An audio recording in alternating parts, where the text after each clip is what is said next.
वाली चीजें शुरू हो गई। उसके बाद हिंदू इलाके मुस्लिम इलाकों में आप जबरन नमाज पढ़वाइए या मराठी बुलवा के जबरन दिखा दीजिए, ऐसे चैलेंजेस आने लगे। महाराष्ट्र की राजनीति कहां चली गई साजिद भाई? राजीव भाई, महाराष्ट्र की सिर्फ राजनीति नहीं, पूरे देश की राजनीति देखिए कहां जा रही है। अपने बड़ों को देखकर छोटे सीखते हैं। केंद्र में क्या हो रहा है, पूरे देश में क्या हो रहा है, ये सब कुछ सबके सामने खुला है, ओपन है, किसी के साथ ढका छुपा नहीं है। राइट। किस तरीके से मुसलमानों को दाढ़ी टोपी पकड़कर मारा जाता है और ये कहा जाता है कि इनसे लेन देन बंद करो, इसने कारोबार बंद करो, इनको मकान किराए पर ना दो, इनको दुकान किराए पर ना दो, ये विधर्मी हैं, ये मलेच्छ हैं, ये फला है, ये फला है। ये जो सब कुछ हो रहा है, जो छोटे राजनीतिक दल हैं वो इन बड़े राजनीतिक दलों को देखकर ही तो सीखेंगे हमें क्या करना है क्या नहीं करना है। सवाल ये है कि इन सब के पीछे संविधान कहां है, ये बहुत बड़ा सवाल है। अगर ये देश संविधान से चल रहा है तो फिर संविधान है कहां?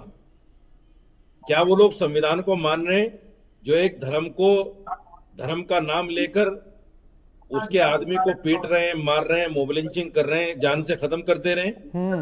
क्या जाति के नाम पर या धर्म के नाम पर या लिंग के नाम पर जो कुछ हो रहा है, क्या ये संवैधानिक है?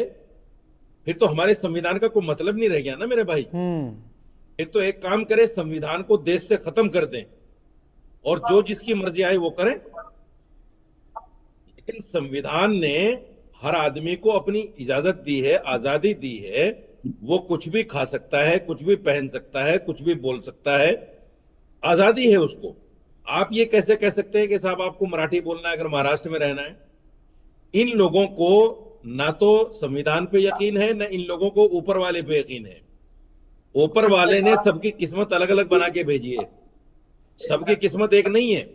अगर सबकी किस्मत एक होती, सारे प्राइम मिनिस्टर बन जाते, सारे मुख्यमंत्री बन जाते, सारे मिनिस्टर बन जाते, सही, और सारे मालदार होते, एक भी गरीब ना होता। सबकी किस्मत अलग अलग है। ये जो लोग कहते हैं कि साहब जो गैर मराठी यहाँ का रेडी पटरी और ये थ्री व्हीलर वगैरह चलाते हैं, ये हमारी रोजी रोटी छीन रहे हैं, इनको तो ऊपर वाले पे भी यकीन नहीं है।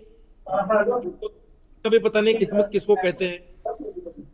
अरे भाई, जिसकी जो किस्मत है उसको वही मिलना है। हम देखते हैं मार्केट में 100 दुकानें हैं, 10 चल रही हैं, 90 नहीं चल रही है उसी मार्केट में। 2 चल रही हैं, 4 नहीं चल रही है उसी मार्केट में। ये सब किस्मत का खेल है। ये लोग संविधान से भी लड़ रहे हैं, किस्मत से भी लड़ रहे हैं। इसलिए मेरा मानना यह है कि ऐसे लोगों के खिलाफ ऐसी कड़ी कार्रवाई होनी चाहिए। मैं तो ये कहता हूं कि देखिए, कई बार इस बात पर ऐतराज होता है, मैं बोलता हूं उस बात को, कई बार ऐतराज भी होता है। जो ऐतराज समझते हैं वो ऐतराज समझे। आप इस्लामिक देशों में जाइए, रेप की सजा वहां 2 है। अगर शादीशुदा नहीं है तो उसको 100 कोड़े लगाए जाते हैं, यानी वो करीब करीब मरी जाता है, 100 कोड़ों में बचता नहीं है। और अगर वो शादीशुदा होकर ऐसा काम करता है तो उसको आधा जमीन में गाड़ के पत्थर मार मार के जब तक वो मर ना जाए, जब तक उसको छोड़ते नहीं है। ये ऐसी सजा है, अगर एक आदमी को मिल जाए तो कोई रेप ही ना करे। वहां रेप का रेशो देखिए आप जाके, 0/0 है। चोरी पर हाथ काटे जाते हैं, वहां चोरी का रेशो देखिए जाकर 0/0 है। हमारे यहां जो संविधान, जो कानून है, इस कानून को बनाने वाले, पार्लियामेंट में खड़े होकर इस पर बहस करने वाले, वही कानून बनाने के बाद उल्लंघन कर रहे हैं उसका।